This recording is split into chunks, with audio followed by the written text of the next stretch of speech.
There is a coin that once sat in the pockets of ordinary Americans, a $20 gold piece, heavy, warm to the touch, stamped with an eagle on one side and Lady Liberty striding forward on the other.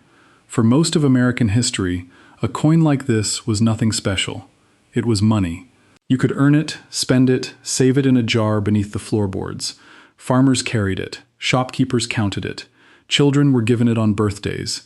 And then, almost overnight, holding that same coin could send you to federal prison for 10 years.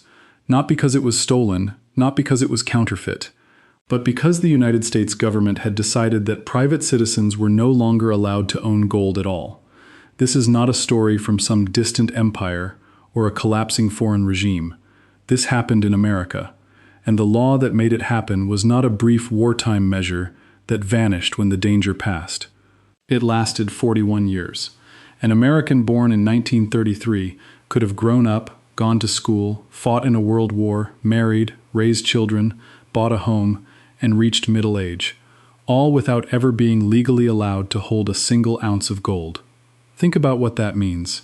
For 4 decades, one of the oldest and most trusted forms of wealth on earth, the metal that had backed empires, financed kings, and served as money for 5,000 years, was contraband in the wealthiest nation on the planet. The penalty was severe. A fine of up to $10,000, an enormous sum in 1933, enough to buy several houses, up to 10 years in prison. And to be clear, this was not aimed at criminals or smugglers. It was aimed at everyone. The dentist with gold for fillings was given an exception. The jeweler was watched carefully. But the ordinary family with a handful of gold coins saved for hard times was told, in plain language, to hand them over to the government. Most did. They lined up at banks across the country and surrendered the coins their parents and grandparents had earned. They took paper dollars in return and went home, trusting that their government knew best. Here is the detail that turns a strange law into a genuine mystery. The people who turned in their gold were paid the old official price for it, a little over $20 an ounce. And then, within months, the government did something with that same gold that no ordinary citizen was permitted to do, something that changed the value of every dollar in the country. But that revelation belongs later in this story, because to understand it, you first have to understand how gold ended up in the government's hands in the first place. For now, sit with the simple, disturbing fact. In the land that celebrated private property above almost everything else, the government reached into the homes of its own people and took away their gold. The question is not really how they did it. A signature on an executive order did that, in a single afternoon in the spring of 1933. The real question, the one that has never been answered cleanly in any classroom, is why it lasted so long. Because emergencies end. The Great Depression, which was used to justify the seizure, eventually faded. The Second World War came and went. America rebuilt Europe, launched rockets, built highways across an entire continent, and became the richest society in human history. Through all of it, decade after decade, the ban remained.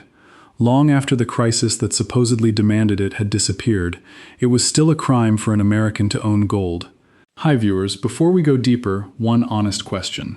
If your government suddenly told you to hand over your savings for the good of the country, would you trust them and comply, or would you refuse?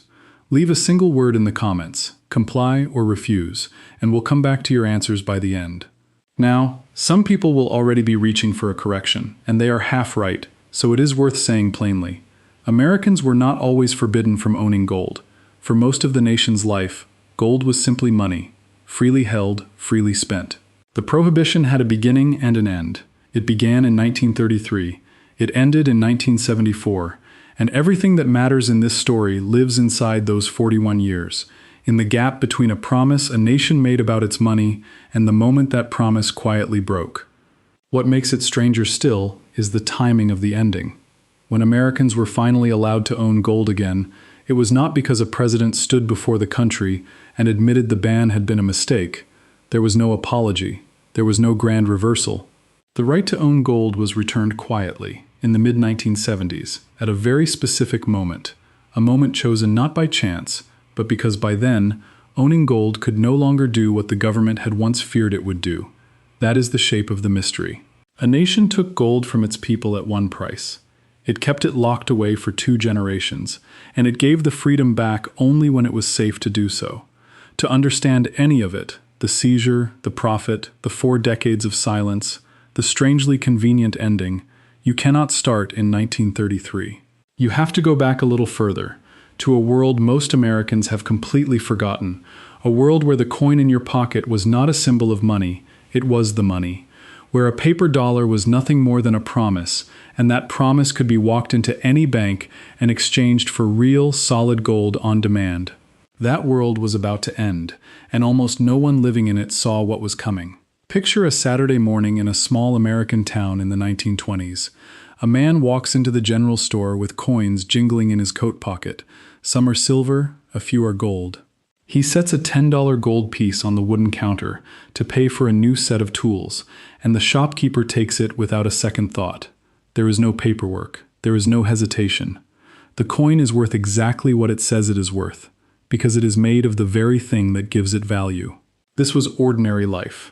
For generations of Americans, money was not an abstraction printed on paper and backed by faith. It was metal you could weigh in your hand, bite with your teeth, hear ring against a countertop. Gold coins moved through the economy the way any currency moves. The double eagle, worth $20.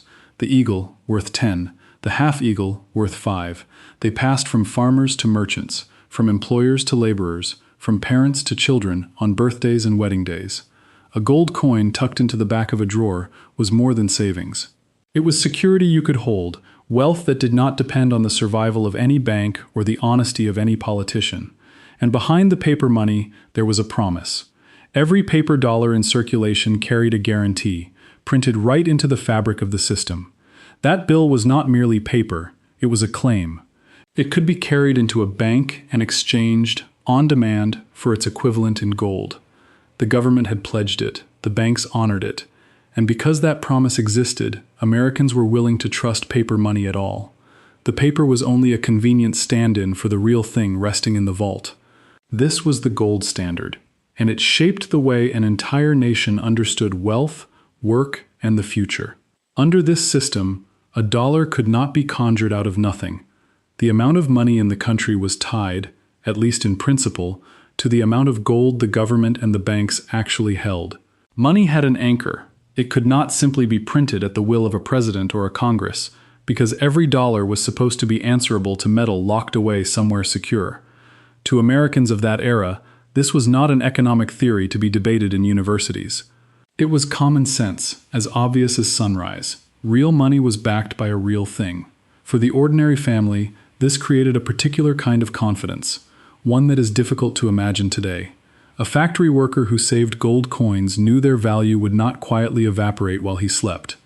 A farmer who buried a sealed jar of gold beneath the floor of his barn knew that whatever happened to the distant banks, whatever schemes unfolded in Washington, that metal would still be worth something when he dug it up years later. Gold asked no one for permission. It did not depend on trust in any institution. It simply was what it was, and it always had been. But this world, solid as it felt beneath everyone's feet, rested on a single fragile assumption. It quietly assumed that everyone would never want their gold at the same time. Because the banks did not actually keep enough gold to cover every dollar at once. They never had. This was the hidden mechanics beneath the reassuring surface. A bank took in deposits, kept a fraction in reserve, and lent the rest out into the community, to farmers buying land and businessmen expanding shops. As long as depositors trusted the system and left their money in place, the arithmetic worked beautifully. The promise held precisely because it was so rarely tested all at once. The gold in the vault was always smaller than the paper claims upon it, and no one had reason to notice. Then came the crash. In October 1929, the stock market collapsed, erasing fortunes in a matter of days and hurling the country into uncertainty. But the true catastrophe came slowly, in the grinding years that followed, as the shock spread outward from Wall Street into every kitchen and every field in America. Factories shuttered their gates.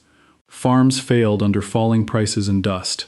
Millions lost their jobs, and then their savings, and then the homes they had spent lifetimes paying for. By the early 1930s, the nation was sinking into the deepest and longest economic depression in its history, and no one knew where the bottom was. And as fear spread, Americans began doing something entirely rational for themselves and quietly catastrophic for the system as a whole. They went to get their gold. If you believed your bank might collapse, the safest possible act was to walk in and demand your deposits in gold before the vault ran empty. And if you suspected your neighbors were thinking the same thing, the intelligent move was to reach the counter first. Across the country, from great cities to farming towns, ordinary people formed lines outside their banks, clutching passbooks and waiting for hours in the cold to withdraw their money and convert it into metal they could carry home and hide. These were the bank runs, and they fed upon themselves like a fire feeds on wind. Every person who pulled gold out of a bank left that bank a little weaker. Every weakened bank left its remaining depositors a little more frightened. Fear became withdrawal, and each withdrawal justified still more fear. A bank that was perfectly sound at breakfast could be destroyed by supper, not because its managers had done anything foolish, but simply because too many people wanted their gold on the same afternoon. Rumor alone could kill an institution. Newspapers ran photographs of anxious crowds pressed against locked bank doors, faces strained, hands gripping the iron gates. Families watched their entire life savings disappear behind those doors, sometimes never to be seen again.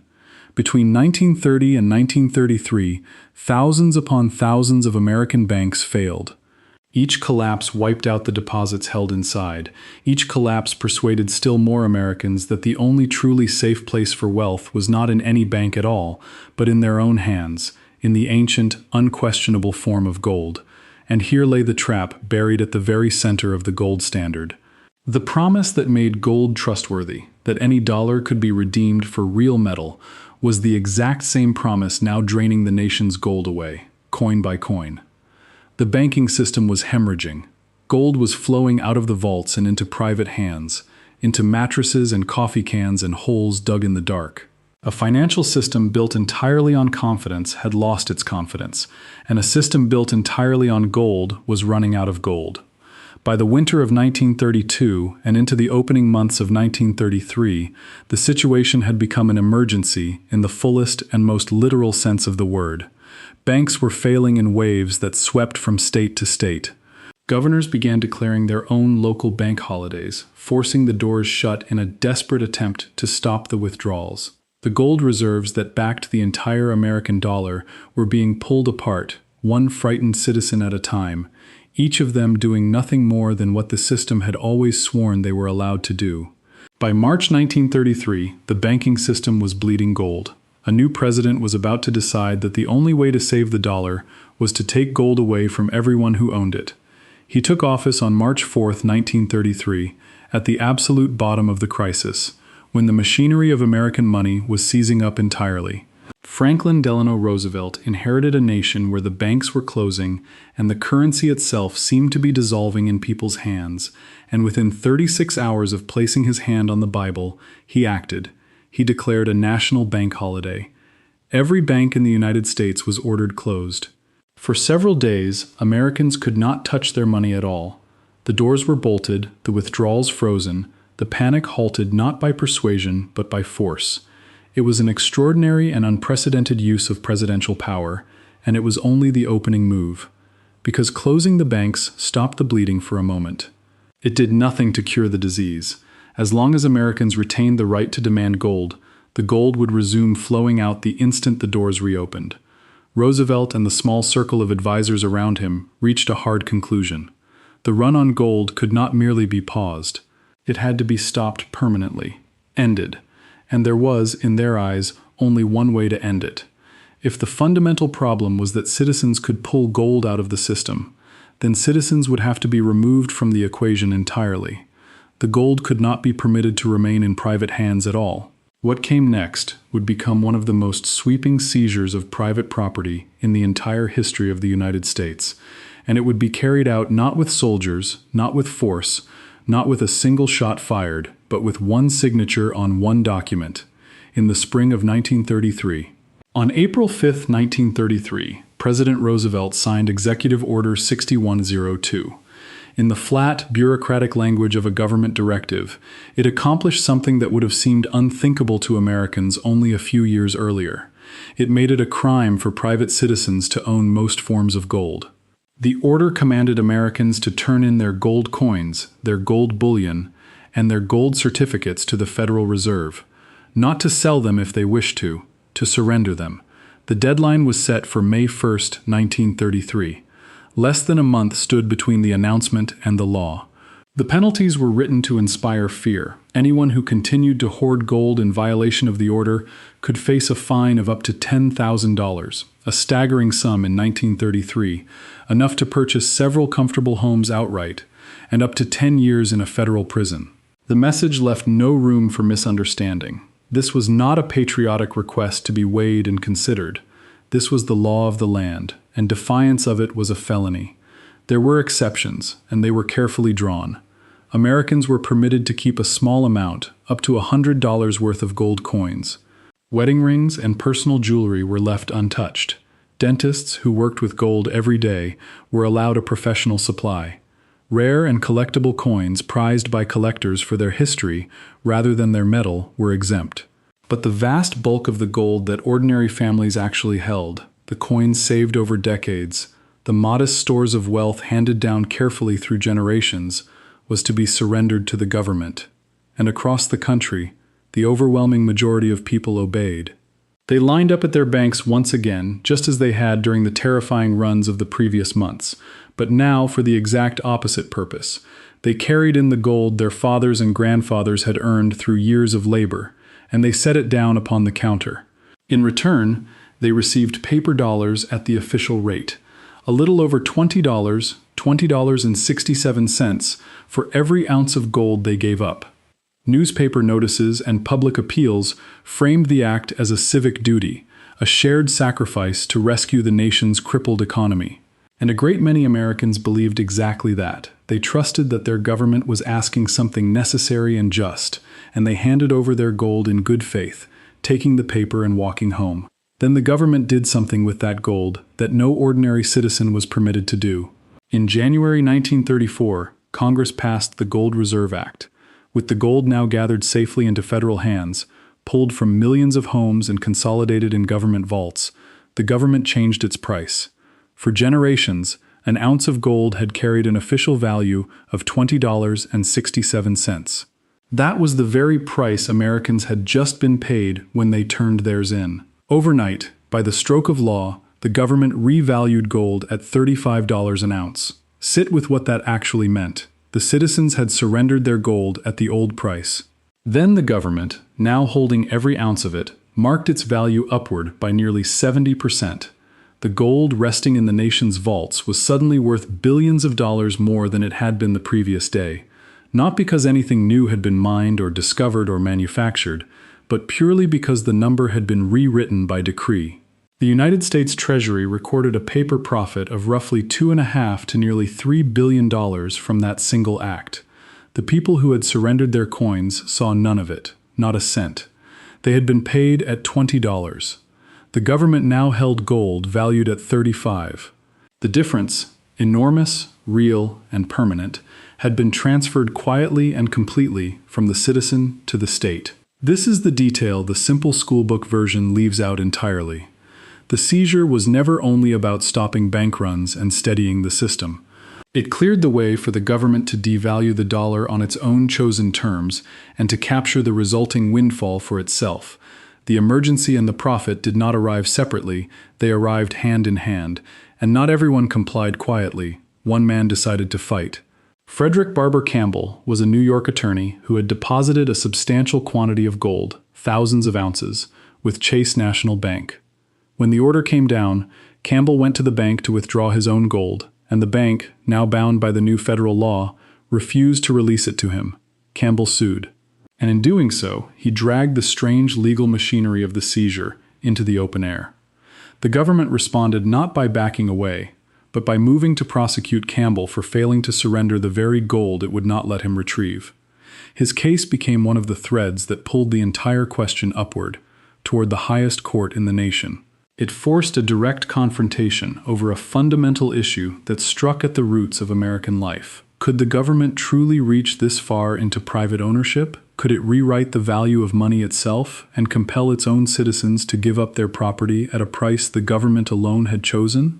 The emergency that justified all of this would be over within a decade. So here is the question no textbook answers. If it was an emergency measure, why did it last for another 40 years? The legal challenges climbed through the courts and reached the Supreme Court in 1935, in a cluster of decisions history remembers as the Gold Clause cases. At stake was nothing less than whether the government possessed the constitutional power to do what it had done, to seize private gold, to alter the dollar's value by decree, and to void the countless contracts that had promised payment specifically in gold. The court's ruling was narrow and deeply divided, but in the end, the government prevailed. The justices upheld the essential power of Congress and the President to control the nation's monetary system, even when the cost was private contracts torn up and private gold taken away. The dissenting justices warned, in language that still reads as a thunderclap, that something genuinely dangerous had just been permitted, that the government had rewritten its own solemn obligations and walked away untouched. But the dissent did not command a majority. The seizure stood, the revaluation stood, and the ban on private gold ownership was now blessed and armored by the highest court in the land. With that ruling, the temporary emergency measure quietly hardened into settled, permanent law. The years that followed offered many chances to reconsider, and each one passed. The worst of the Great Depression eventually loosened its grip. The economy slowly, painfully recovered. Then came the Second World War, drawing the nation into a global struggle, and when that war ended in 1945, the United States rose from it as the most powerful economy the world had ever seen, holding the largest reserves of gold ever assembled in human history. The crisis that had supposedly demanded the seizure was long dead and buried, but the ban did not die with it. Instead, it was woven directly into a brand new global order. In 1944, as the war ground toward its conclusion, delegates from 44 nations gathered at a resort hotel in Bretton Woods, New Hampshire, to design the financial architecture of the coming post-war age. Out of those meetings emerged a new system built entirely around the American dollar. The dollar would become the anchor of the world's money, the currency against which all others were measured, and the dollar itself would remain tied to gold, at that very same rate of $35 an ounce. But here was the crucial and revealing detail. Under this new system, gold could still be redeemed for paper. Foreign governments and their central banks could exchange their accumulated dollars for American gold at $35 an ounce, whenever they chose. The ancient promise of gold still lived on, but only for nations. Paris could ask for gold and receive it. London could ask for gold and receive it. Tokyo could ask for gold and receive it. The American citizen could not. Read that again slowly, because it sits at the very heart of the matter. The United States government maintained a system in which foreign governments were trusted to hold and redeem American gold, while the American people themselves were forbidden from owning so much as an ounce of it. The identical metal that was contraband inside a citizen's home in Ohio was a perfectly legitimate reserve asset in a bank in Switzerland. A government would exchange gold with strangers across an ocean, yet not with the very people it governed. And the ban did not merely survive the passing decades. It expanded. Through the entire span of the 1950s, the prohibition remained firmly locked in place while America enjoyed the greatest economic boom in its history. Suburbs bloomed across the countryside, families filled driveways with new cars and living rooms with televisions and mortgages with signatures. Prosperity seemed to touch everything, and through all of it, quietly, owning gold remained a federal crime. The emergency of 1933 had become a faded memory in the minds of most Americans, yet its restriction lived on untouched, frozen in place, as though the crisis had never ended at all. Then, in 1961, the government tightened the leash even further. Some Americans had continued to hold gold abroad, tucked away in foreign accounts and overseas vaults, beyond the reach of the original order. A new directive slammed that door shut as well, extending the prohibition to gold held anywhere overseas by American citizens. Nearly 30 years after the first seizure, the government was not loosening its grip in the light of peace and prosperity. It was reinforcing it, reaching farther than ever. So who benefited from this long and strange arrangement, and who quietly paid the price? The government gained something immense, near total command over the nation's money. Freed from the old discipline of citizens redeeming paper for gold, it could manage the currency, expand the money supply, and finance its wars and ambitions with a flexibility the old gold standard had never permitted. The Treasury's balance sheet had been enriched by billions through the revaluation. The Federal Reserve now controlled the vast national hoard of gold that had once been scattered, coin by coin, across millions of ordinary American homes and drawers and barns. The losers were quieter and far easier to overlook, which is precisely why history so often forgets them. They were ordinary savers, cut off from the oldest and most durable store of value on the face of the earth. For 4 full decades, an American who distrusted paper money, who wished to protect his savings the way his parents and grandparents always had, was simply forbidden by law from doing so. The one asset that had always stood safely outside the reach of banks and politicians alike was now the single asset a citizen was not permitted to hold. For 4 decades the ban held. What finally broke it wasn't a change of heart. It was a single decision, made in 1971, that quietly made gold safe to give back. By the late 1960s, the elegant Bretton Woods system was straining and cracking under its own contradictions. The United States had printed far more dollars than it could comfortably back with the gold in its vaults, spending heavily on ambitious domestic programs and a costly, grinding war in Southeast Asia. Foreign governments, watching the growing imbalance with sharpening concern, began doing exactly what the rules of the system entitled them to do. They started asking for gold. Dollar by dollar, nation by nation, they lined up to convert their paper into American metal, and the gold began flowing out of the country's vaults in a steady, alarming stream. It was the old nightmare returning in an entirely new costume. Once again, too many holders wanted their gold at the very same time. Only now it was not frightened farmers and shopkeepers at a small-town bank window. It was entire foreign nations draining the reserves of the most powerful country on earth. On August 15, 1971, President Richard Nixon ended the whole arrangement with a single televised announcement. He suspended the convertibility of the dollar into gold. Foreign governments could no longer redeem their dollars for American metal. The last thread connecting the dollar to gold, the thread that had survived the Depression, the war, and 40 years of prohibition, was cut clean through. Nixon presented it to the nation as a temporary measure to protect the American economy from speculators. It was never reversed. It remains cut to this day. In that single moment, the dollar became something it had never been before in the entire history of the Republic. It was no longer a claim upon gold. It was no longer a promise redeemable in anything solid or scarce or real.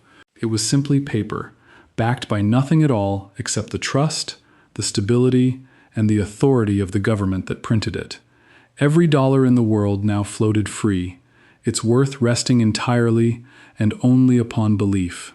And once that had become true, the entire logic that had justified the gold ban for 40 years quietly collapsed into nothing. The whole original purpose of forbidding private gold ownership had been to protect a monetary system anchored to gold, to prevent citizens from draining the reserves and undermining the sacred promise of redemption. But now there was no promise left to protect. The dollar was no longer tied to gold in any way whatsoever. A citizen holding a bar of gold in his basement could no longer threaten a link that had already been severed by the president himself. So the government gave the freedom back. In 1974, President Gerald Ford signed the legislation that repealed the ban. As of December 31, 1974, more than 41 years after Executive Order 6102 had first made criminals of gold owners, Americans could once again legally own gold. They could buy it, hold it, save it, bury it, and pass it down to their children without fear of fines or federal prison. The long prohibition was finally, quietly over. But look closely at how it ended. There was no grand apology. No president stood before the country to admit that the seizure had been unjust, or that the 4 decades of prohibition had been a mistake. The right was not restored because the government had decided at last that its citizens deserved it. It was restored because gold no longer mattered to the machinery of the dollar. The freedom returned at the precise moment it had been rendered completely harmless. This is the final revelation of the whole story, and it is the one that almost no one ever fully grasps. The comfortable popular belief is that Americans regained their gold rights because attitudes softened over time, because a freer and more modern government simply chose to be generous with its people. The truth is colder and far more revealing. Gold was handed back to the public in the exact instant it could no longer do what the government had once so deeply feared. The instant it could no longer be used to challenge the value of the dollar or drain the nation's reserves. They gave it back not because it had finally become important to grant, but because it had finally become safe to grant. And so the ordinary American was handed a right that was now, in the deepest monetary sense, hollow. Gold was legal once more. But the dollar it might have redeemed in the old days was gone forever, and it was not coming back. Which brings this entire story, at last, to the money resting in your own pocket right now. Reach for a dollar bill and truly look at it. It is a fine and familiar piece of paper. It is accepted almost everywhere on earth. It can be traded for food, for shelter, for medicine, for nearly anything a person could want or need. But it can no longer be exchanged for gold, or for silver, or for any fixed and solid thing at all. Its entire value rests upon a single invisible foundation, the collective, shared belief that it has value. Trust is now the only thing standing behind it, nothing else. For most of American history, that was simply not true. The dollar was a promise, and behind that promise stood metal you could cradle in your hand.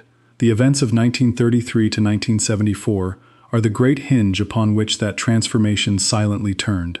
In those 4 decades, the government took the people's gold, profited enormously from its revaluation, kept the metal locked away through depression and war and dazzling prosperity, severed the dollar's final tie to it with a single announcement, and then handed back a freedom that had been drained of all its old power. Every dollar you own today is a promise with nothing solid behind it. For 41 years, Americans weren't allowed to hold the one thing that once made that promise real. Was that the necessary price of building a modern economy, or was it the quiet moment a nation surrendered something it never fully got back? The people who lined up in 1933 to hand over their coins believed, most of them, that they were making a temporary sacrifice for the good of their struggling country. They could not possibly have known that the world they were surrendering, a world where money was metal and a paper dollar was a genuine claim on something you could touch, would never truly return. Their grandchildren would grow up inside a completely different kind of economy, one built on trust alone, and most of them would never even learn what had been given away, or how quietly it had happened. So the question is left, in the end, for you. Was the gold ban a necessary sacrifice to save the dollar and usher in the modern age, or was it a government overreach that never should have been allowed to last 41 years? And would America look different today if it had never happened at all? Leave your answer down in the comments. This is a story people still argue about with real heat, and the argument is very far from settled, because the story of the American dollar does not begin or end with gold. Before the government ever seized a single coin to protect the currency, before there was even a single national currency worth protecting, America faced a stranger and wilder problem, one that has been almost entirely erased from memory. Before 1863, the United States had no national paper money at all. What it had instead was chaos. More than 1,000 separate private banks printed their own banknotes, each one boldly promising to be worth $1, and most of them worth considerably less. $1 issued by an Ohio bank might buy 90 cents of goods in Philadelphia and nothing whatsoever in New York. Shopkeepers kept thick, dog-eared reference books beside the cash register just to figure out which notes were real, which were clumsy counterfeits, and which banks had already gone bankrupt that very week, rendering their beautiful paper worthless. An entire nation trying to do business with money that no one could fully trust. And the ferocious fight over who would finally be allowed to print America's money, one currency for one country, would turn political, then bitter, then genuinely violent, reaching all the way up to the President of the United States himself. That is exactly where this story travels next.